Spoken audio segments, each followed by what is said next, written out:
Cahier de l'ange numéro 9, le 11 mars 2018. Miroir, mon beau miroir, dis-moi pourquoi. Et mon toque est le cube d'Orient. Petite réflexion.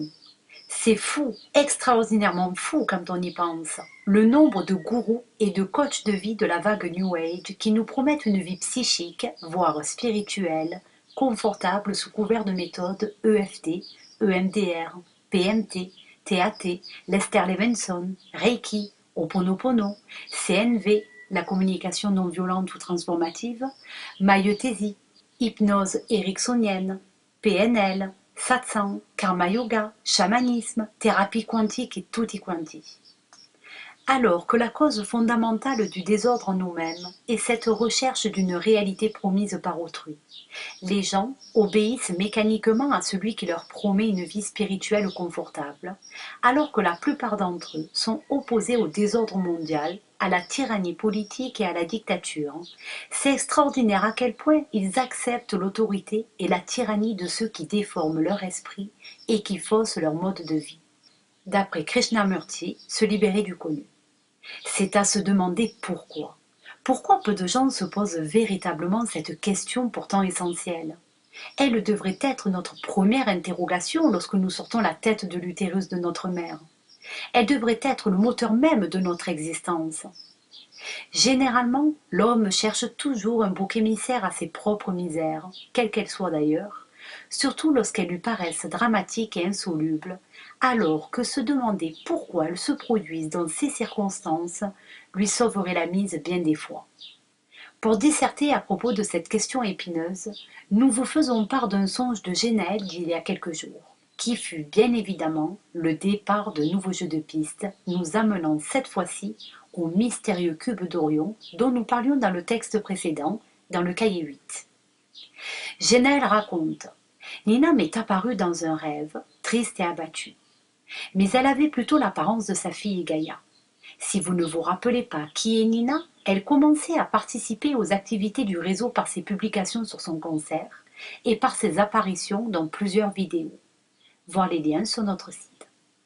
Elle est arrivée dans mon rêve sous l'apparence de sa fille parce que je percevais simplement l'innocence de son âme. Et effectivement, son âme pleurait parce que de toute évidence, Nina, tout du moins son humanité, s'est laissée rattraper par son prédateur transdimensionnel. Lorsqu'elle avait rencontré Gégé, pour elle ce fut un choc terrible. Gégé aussi apparaît dans les vidéos. Parce que ce dernier, mu par des mémoires transdimensionnelles communes, avait volé à son secours lorsqu'elle était dans une situation très difficile.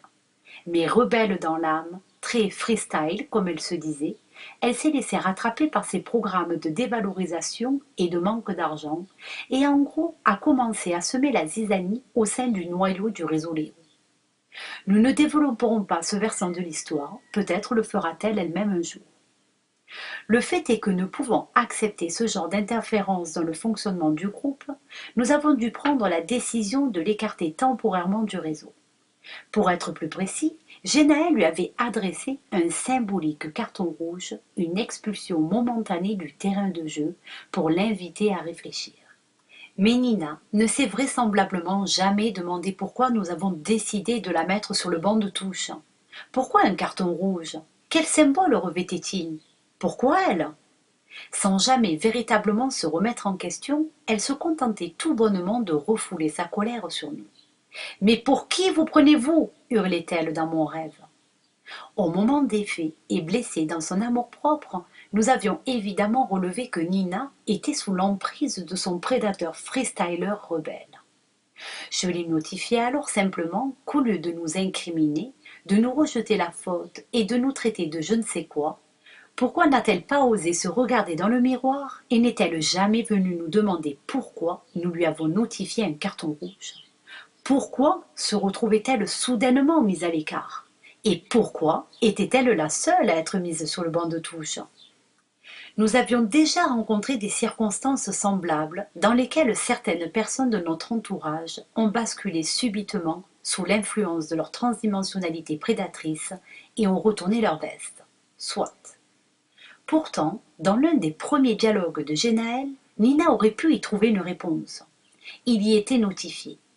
Pour répondre à ceux qui me demandent encore pour qui est-ce que je me prends, je répondrai simplement que je suis conscient d'être qui je suis et que ce n'est pas de mon ressort si eux-mêmes ignorent qui ils sont. Je connais mon identité cosmique incarnée dans un corps humain, même si cela peut heurter le petit moi de mes semblables. Je suis loin d'être une personne limitée à un matricule, avec un nom et prénom sur une pièce d'identité. Je suis bien au-delà de ce que la société voudrait bien me faire croire, et encore bien plus que mon apparence physique et ma personnalité. Il n'appartient désormais qu'au lecteur d'ouvrir son esprit afin de pouvoir prendre conscience que lui aussi pourrait être bien plus que ce qu'il croit être. Voir le dialogue numéro 17. Nina n'avait pas encore réalisé que se libérer des mémoires prédatrices n'était pas seulement de l'ordre du mental, mais relevait d'un profond travail intérieur. Grâce à son cancer, elle l'avait à peine entamé. Mais dès la première véritable remise en question qu'elle rencontrait dans son parcours, elle fut manifestement rattrapée par le corpus qui, lui, n'a pas intérêt à ce qu'elle continue de se réveiller de son profond sommeil. Il est vrai que de nous fréquenter dans notre quotidien devient généralement très confrontant et inconfortable. Pourtant, nous savons que pour changer notre réalité, nous devons parfois passer par cette douloureuse confrontation avec nous-mêmes, habituellement inconcevable pour notre petit saboteur. Nous devions également passer par là pour mettre Nina face à elle-même et pour qu'elle puisse opérer son choix afin de continuer ou pas son cheminement avec le réseau Léo. En ce qui la concerne, nous nous posions souvent la question: pourquoi avions-nous dû agir ainsi? Pourquoi s'était-elle laissée rattraper si facilement par un prédateur du corpus SDS? Et au plus nous nous posions la question, au plus surgissaient d'autres questions.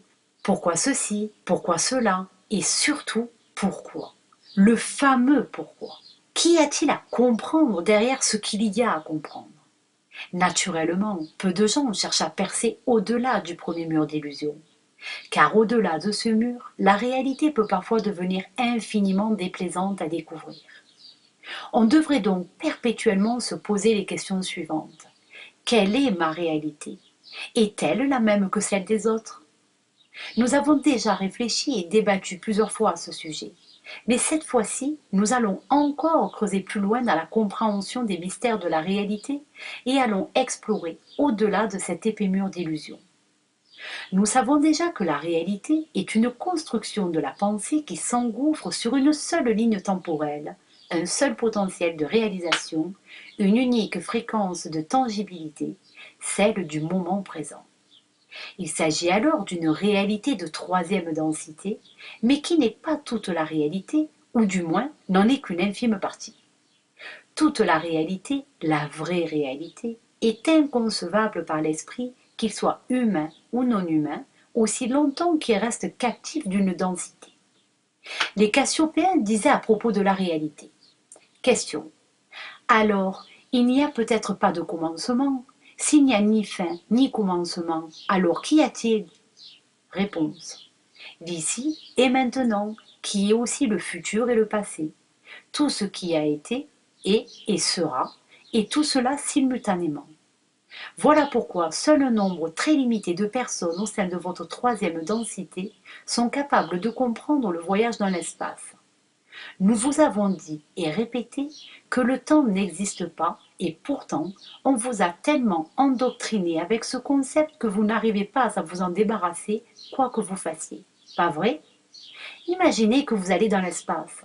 Vous serez perdu lorsque vous seriez confronté à cette réalité. Tout existe simultanément et tout ne fait qu'un. Question.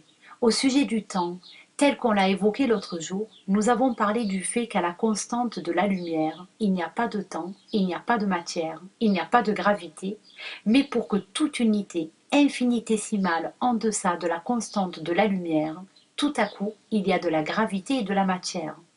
La vitesse de la lumière est-elle étroitement liée à l'absence de temps et à l'absence de gravité? Réponse. Pas au sens absolu, au sens de troisième densité. Question. Ok, si l'on se trouve en quatrième densité, par exemple, est-ce que tout se déplace à la vitesse de la lumière et est-ce pour cela qu'il n'y a ni temps ni gravité là-bas? Réponse. Non, c'est un concept erroné. Question. Il n'y a pas de vitesse de la lumière est partout.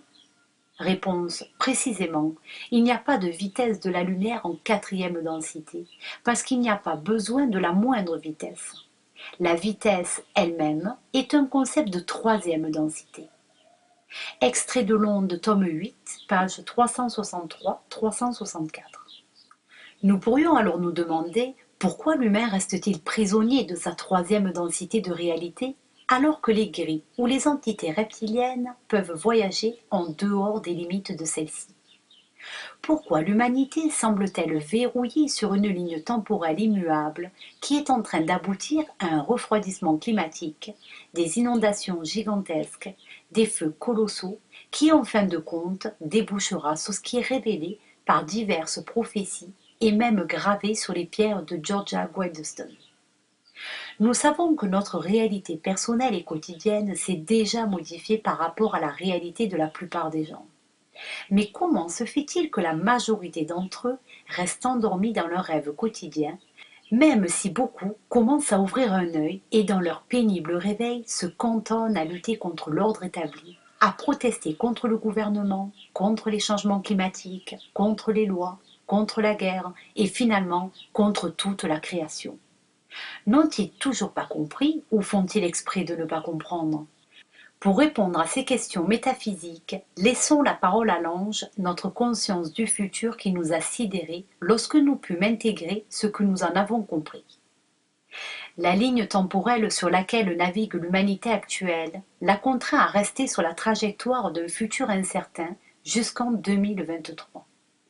Cette trajectoire, si elle se réalisait, et elle se réalisera pour certains, aboutirait inévitablement par une apocalypse nucléaire, des changements climatiques extrêmes et des catastrophes en tout genre, qui finiront par réduire ses survivants à l'ère d'une nouvelle préhistoire.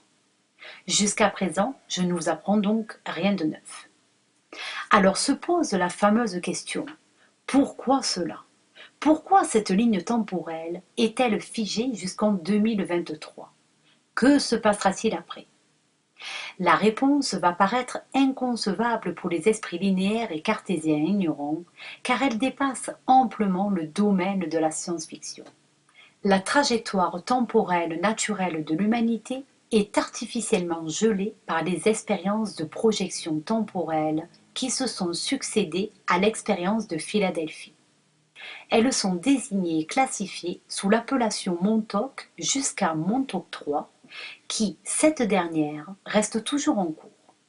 Elle est localisée précisément sur la ligne temporelle sur laquelle se situe l'humanité actuelle, qui elle-même est verrouillée par l'expérience.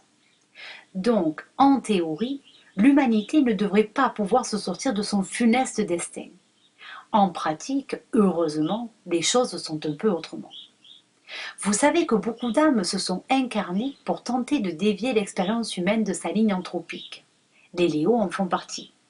Vous savez aussi que la conscience crée la gravitation qui, elle, modifie la conscience. Alors, comment l'expérience de Montauk a-t-elle pu générer une ligne temporelle prétendument immuable jusqu'en 2023?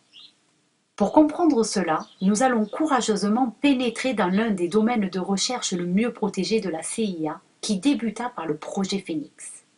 Ce projet secret aboutira par celui de Montauk 3, qui cible le contrôle mental et la manipulation du déroulement du temps. Ce projet top secret fut la pire des manipulations du cerveau et de sa réalité exécutée sur l'homme, et qui bien évidemment est toujours en cours. Il suffit de regarder autour de vous pour vous en rendre compte. L'expérience consistait à déterminer une sorte de point zéro vibratoire, un point où l'énergie magnétique de la vie de chacun des militaires participant au projet pouvait être reliée à celle de la Terre, du système solaire et à celle du centre galactique. Ce point zéro avait été déterminé en combinant la puissance de sortie d'un gros radar utilisé pour l'expérience avec des ondes magnétiques provenant de la pensée humaine et plusieurs autres effets qui ont été notés pendant l'expérience de Philadelphie. Si vous voulez plus de précisions à ce sujet, intéressez-vous à ce dossier sur Internet et faites-vous-en une idée.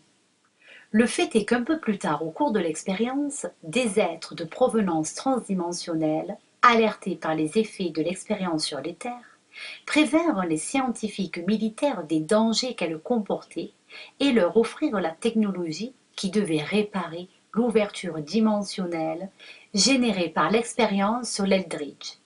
Mais là encore, cette technologie fut détournée par le corpus militaire US à des fins de suprématie militaire guerrière.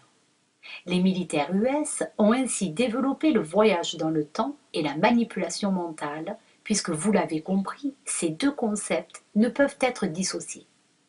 La conscience créant la gravitation, y compris l'illusion d'un temps linéaire dans votre troisième densité, les militaires avaient compris qu'en manipulant les égrégores de la conscience humaine, ils pouvaient créer à leur convenance un environnement sous contrôle. Ces expériences furent réalisées grâce à une technologie appelée la chaise de Montauk, augmentée par le cube d'Orion, un super processeur d'ordinateur capable de reproduire des formes pensées et de générer des potentiels de réalité afin de les matérialiser dans une dimension. Ce système était donc devenu une technologie capable de lire ou reproduire des ondes électromagnétiques émises par la pensée humaine. Un opérateur prétendument sélectionné pour ses capacités psychiques, assis sur la chaise truffée d'électronique et de capteurs, pouvait faire apparaître par la pensée des objets réels en 3 dimensions ou bien créer une autre réalité spatio-temporelle et la transmettre à une autre personne. C'est d'ailleurs de cette technologie, provenant quelque part du futur, que sont nées l'imprimante 3D et la technologie des réalités virtuelles. Mais lors de ces expériences conduites par ces apprentis sorciers de l'époque, complètement inconscients du danger, les scientifiques de l'étude s'aperçurent que lorsque l'opérateur produisait une autre réalité temporelle, celle qui était en cours s'interrompait et en conséquence suspendait la réalité naturelle préexistante. La science avait donc découvert comment altérer artificiellement une ligne temporelle qui aurait dû mener vers un futur naturel pour produire un futur truqué ou falsifié convenant mieux aux opérateurs.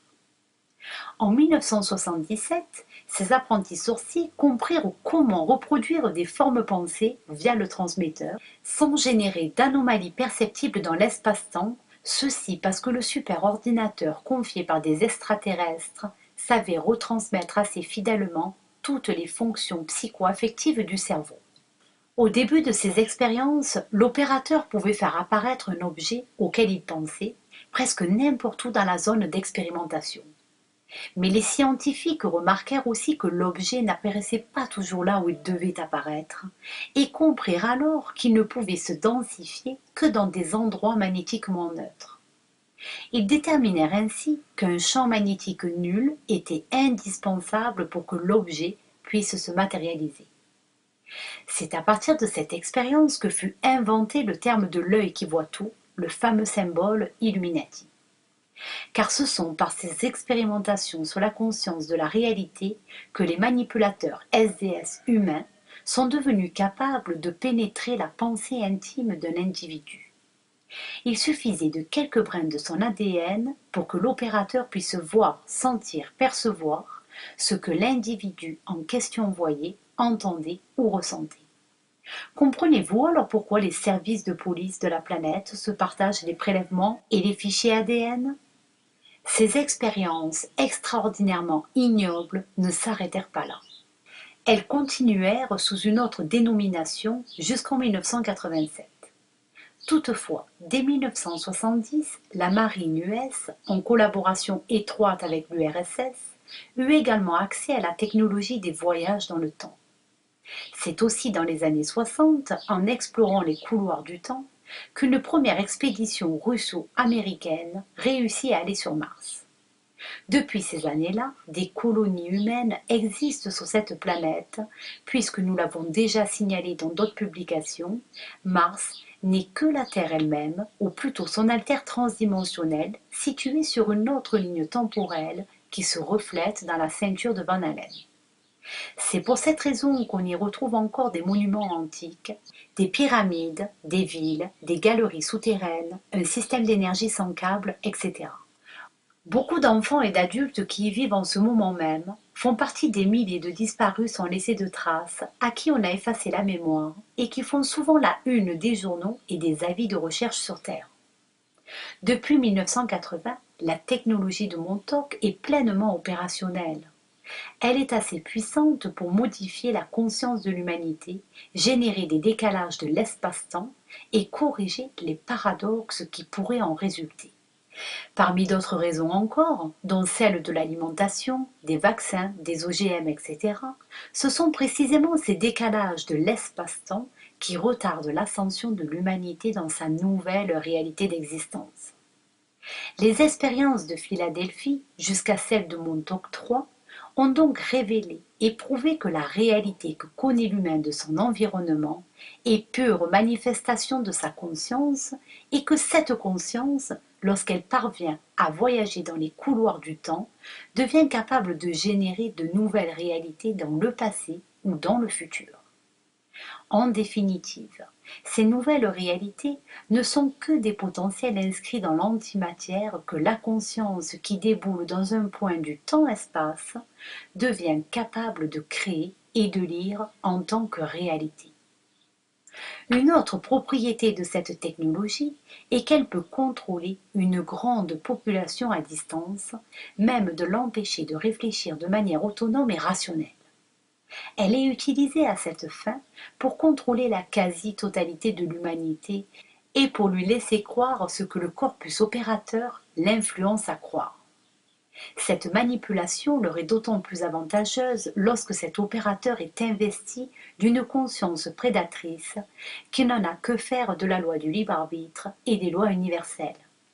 Les scientifiques du projet Montauk avaient déterminé que toute émission d'ondes électromagnétiques qui s'accompagne également de fréquences non hertziennes, comme l'énergie de la pensée, est véhiculée sous forme d'énergie éthérique. D'une manière similaire, l'énergie du son à différentes fréquences peut également être utilisée pour altérer la conscience ou contrôler la pensée. À l'aide d'un agencement de cristaux de Sirius, une sorte de silicium non terrestre ayant été soumis à une atmosphère d'hydrogène, et d'un bobinage particulier disposé autour d'un individu, l'énergie éthérique était captée à partir de l'esprit humain. Mais lorsque le dispositif était inversé en émettant de l'énergie à certaines fréquences et en modulant le signal de fréquence émis, cette technologie pouvait changer le comportement humain jusqu'à même tuer. Les militaires avaient donc découvert l'émetteur à énergie éthérique capable de modifier, diminuer ou augmenter le flux naturel de la pensée humaine. Grâce à ce dispositif qui amplifiait la pensée et la faisait voyager artificiellement dans les couloirs virtuels du temps, la science pouvait générer de nouvelles réalités physiques dans un espace-temps déjà existant. Il était donc devenu possible de voyager dans l'espace-temps par la technologie. C'est à partir de ce moment que la chaise de Montauk laissa place à un dispositif technologique encore beaucoup plus complexe et performant, un superordinateur muni d'un superprocesseur appelé le cube d'Orion. Pour comprendre comment fonctionne ce superprocesseur et comment il arrive à modifier le cours du temps, il faut savoir que la Terre est parcourue par des courants d'énergie qui varient régulièrement avec un pic maximum tous les 20 ans, une sorte de biorhythme naturel qui permet les voyages temporels par bond temporel à des cycles ouverture-fermeture de 40 ans. C'est pour cette raison que la première expérience qui a ouvert une brèche dans les terres de la Terre le 12 août 1943, l'expérience de Philadelphie, continue à générer une brèche tous les 20 ans, 1963, 1983, 2003, 2023, etc. Cette brèche dans les terres permit d'établir un pontage entre deux expériences qui se referment à chaque fois pour se rouvrir au même moment mais sur une ligne temporelle parallèle. Et à chaque redémarrage, l'expérience changea de nom pour être poussée encore plus loin dans ses applications. Ce qui signifie que plusieurs lignes temporelles principales restent toujours ouvertes sous forme de plus fort potentiel et que d'autres le restent sous forme de possibilités annexes ou secondaires. Inutile de rappeler que l'expérience de Montauk n'a pas été initiée pour le bénéfice de l'humanité. Ceux qui en étaient les commanditaires veillent toujours à leur propre intérêt particulier et élitiste. Les SDS de quatrième densité ont planifié l'esclavage de l'humanité même après sa transition dans sa nouvelle densité de réalité, ce qui revient à aller contre l'émancipation et l'évolution des êtres humains en général et surtout contre les lois universelles. Pour le corpus prédateur opérant sur divers plans, les hommes servent de cobayes et de potentiel d'énergie, comme si dans votre réalité de troisième densité, la prédation systématique devenait fatalement inhérente et indépassable. Alors qu'il s'agit sans aucun doute, pour celui qui compte se sortir de l'enfer de votre monde actuel, d'une affaire de conscience et plus précisément de changement de conscience. Car le corpus prédateur de troisième densité, ces humains qui pendant le déroulement de ces expériences étaient en relation avec ces entités transdimensionnelles, semblait avoir oublié que la conscience globale de l'humanité dépasse largement le champ limité de leur intelligence. Et quoi qu'il en soit, une conscience qui réussit à se libérer du champ magnétique engendré par l'expérience de Montauk crée inévitablement sa réalité, autrement dit, rejoint tôt ou tard sa ligne temporelle légitime. Les expériences de Philadelphie-Montauk ont finalement retardé l'éveil de la conscience humaine d'une bonne quarantaine d'années. Cela faisait-il partie de leur plan ? Les prédateurs ont reporté l'ascension de l'humain dans sa nouvelle réalité, car il y avait une bonne raison. Les prédateurs, démunis de l'émotionnel créateur transporté par le génome Kiristi, restent exclus de l'alliance des peuples créateurs et planificateurs. Ils ne peuvent donc pas par eux-mêmes créer leur monde et restent réduits à devoir parasiter ceux d'autrui. Ils devaient donc trouver le moyen de générer leur propre monde dans un nouveau cycle pour pouvoir y survivre en tant qu'espèce. En passant par les capacités créatrices de l'émotionnel humain, ils ont réussi à rêver leur monde de troisième densité pour pouvoir évoluer à leur rythme. Afin que leurs serviteurs SDS humains puissent mettre au point la technologie pour modifier le cours du passé et du futur et générer une ligne temporelle inédite de troisième densité, un monde réservé aux prédateurs, ils devaient trouver le temps nécessaire pour ce faire. C'est pour cette raison que les expériences de Montauk ont été autorisées mais surveillées par les instances de sixième densité. Tout en sachant qu'ils ne reviendraient plus jamais chez eux dans le même espace-temps, certains parmi ce peuple prédateur se sont portés volontaires pour pénétrer la conscience humaine de l'opérateur du système et pour pouvoir parcourir les couloirs du temps-espace. Ils pouvaient alors déterminer un champ magnétiquement nul afin de matérialiser un nouveau monde pour le peuple prédateur.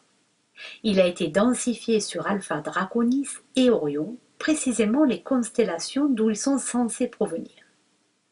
Ainsi, pour qu'une nouvelle réalité puisse se matérialiser et se densifier quelque part dans l'univers, le champ magnétique doit donc y être nul.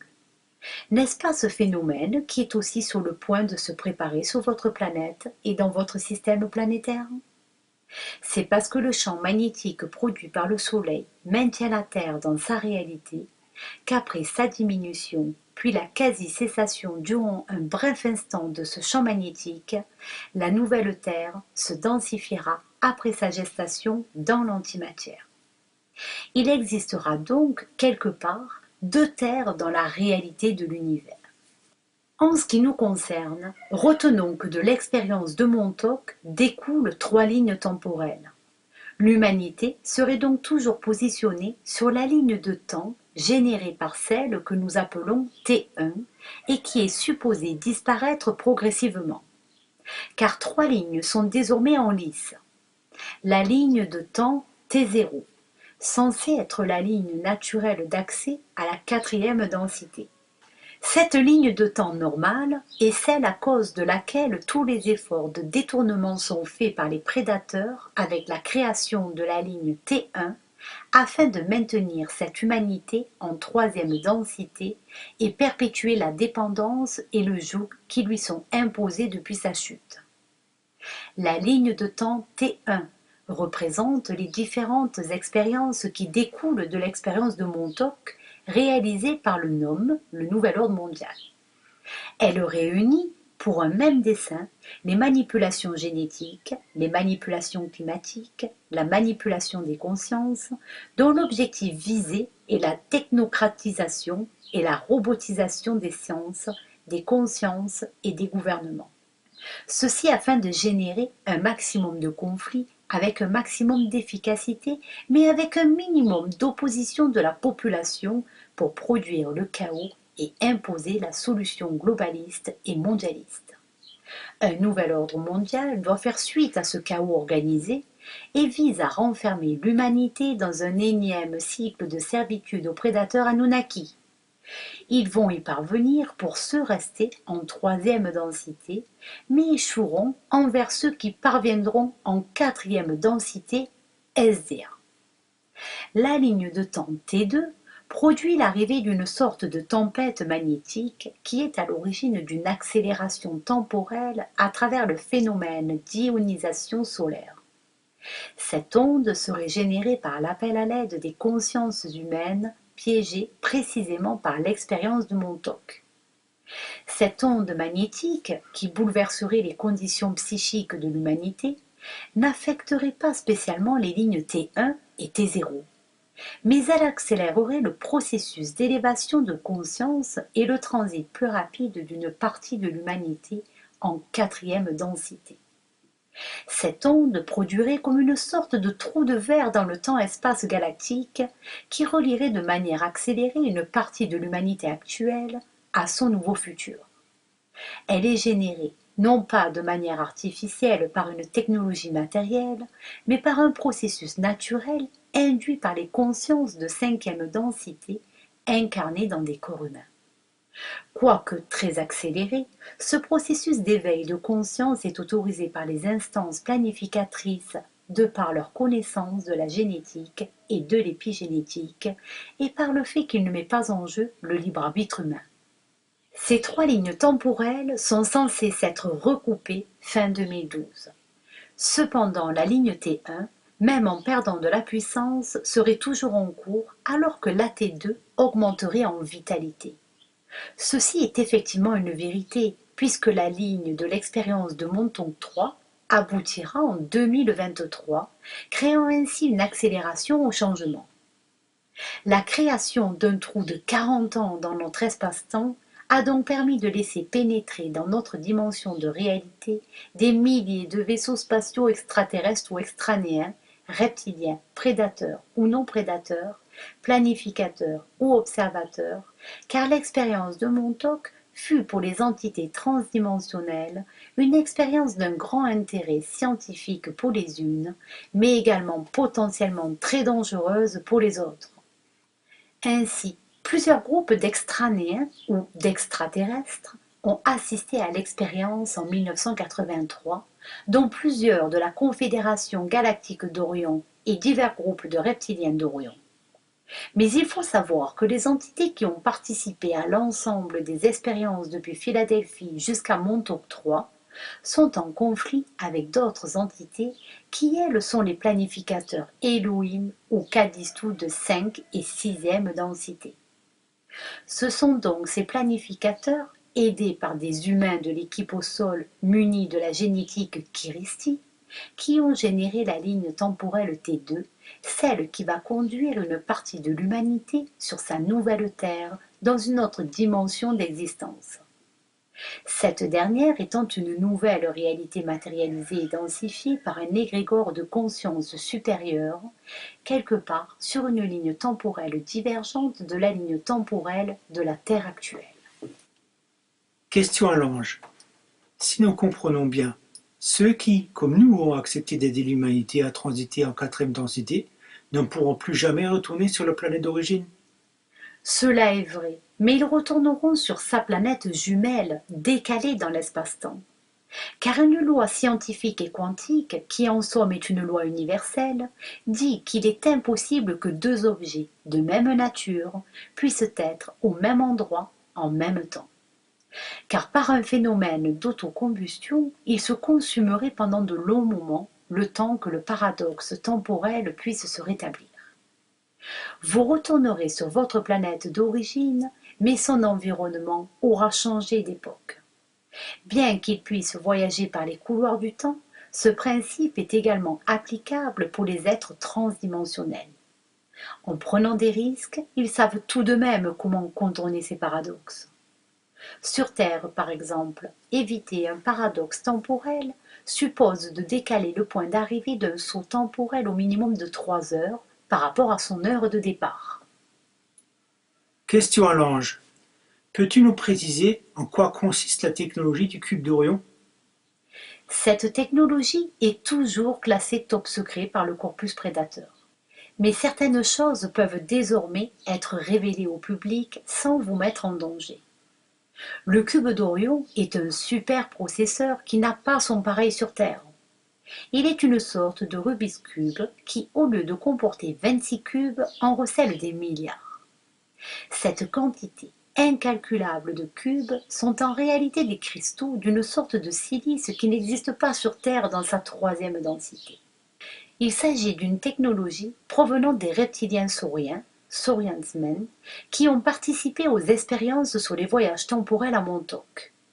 Ce cube est donc une sorte de processeur aspirateur reproducteur de fréquences capable d'offrir un support à l'opérateur, un genre de super technologie de boule de cristal qui peut ainsi projeter sa conscience dans un couloir virtuel formé par sa pensée qui se faufile parmi ces milliers de cristaux cubes.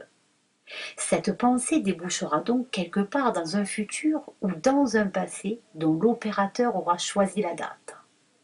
Lorsqu'elle déboulera dans la réalité déterminée dans ce temps-espace, il pourra créer une réalité alternative à celle qu'il découvrira, si cette dernière n'est pas celle à laquelle il s'attendait. Ainsi, ce cube d'Orion, dans son application militaire, autorise une vision à distance temporelle qui permet de cibler un objectif. Il est cet œil qui voit tout, encore appelé télétraceur de bande individuelle externe, qui est capable de générer toutes sortes de coordonnées dans le temps-espace par résonance magnétique. Le problème qu'a généré l'expérience de Montauk est qu'il ne suffisait pas simplement d'un mécanisme, il fallait aussi utiliser d'autres composants, dont un liquide, une eau vivante, pour que la conscience de l'opérateur puisse s'y appuyer. Bien évidemment, cette conscience étant celle d'un militaire formaté par une pensée militaire avec des objectifs militaires, l'expérience ne pouvait donc que tourner à une catastrophe militaire. Question à l'ange. J'ai comme l'intuition que le Christos génétique a quelque chose à voir avec le voyage dans le temps. Mon idée est-elle fondée? Le Kéristos est effectivement de l'ADN qui a voyagé dans le temps, mais jamais par une quelconque technologie. Il est le résultat de milliards d'années d'évolution de la conscience globale, car beaucoup d'espèces vivantes dans la galaxie ont évolué lentement et naturellement en respectant les lois de l'univers. Le Kéristos est donc une sorte de programme développé par la conscience globale des êtres et entités qui ont appris à comprendre, accepter, puis à reproduire ce que nous pourrions appeler l'amour véritable, compassionnel, non attachant, non sélectif. En d'autres mots, il est le résultat du respect des lois de l'univers et des cycles d'évolution du vivant profondément gravés dans la génétique du futur. Ainsi, les planificateurs ayant reçu des entités de septième densité de la loi de l'un, ce fameux programme génétique abouti, le Kéristos, ils l'ont parfois offert et greffé dans la génétique de certains êtres, dont des humains, lors de périodes de déséquilibre énergétique induits par les prédateurs. Certains individus ont spécialement été choisis et préparés à intégrer le Kéristos, le transporter, l'endurer, l'expérimenter, puis, par ses propriétés de résonance magnétique, le transmettre à leurs contemporains. Le Kéristos, dont les fils ardents de la vie à l'époque sumérienne furent les dépositaires, a ainsi voyagé parmi les peuples à travers le cours de l'histoire.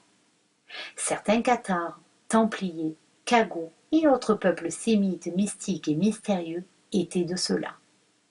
Bientôt, le Kéristos libérera les humains justes et dignes du joug abusif des prédateurs transdimensionnels et les mondes repartiront par de nouveaux cycles d'évolution de conscience dans des espaces-temps dispersés dans le temps-espace. Transmis par Sand et Génaël. Nota bene. Le temps-espace est un espace dans lequel le temps est infini et l'espace est nul. L'espace-temps est un espace dans lequel le temps est nul et l'espace devient multitude de potentiels,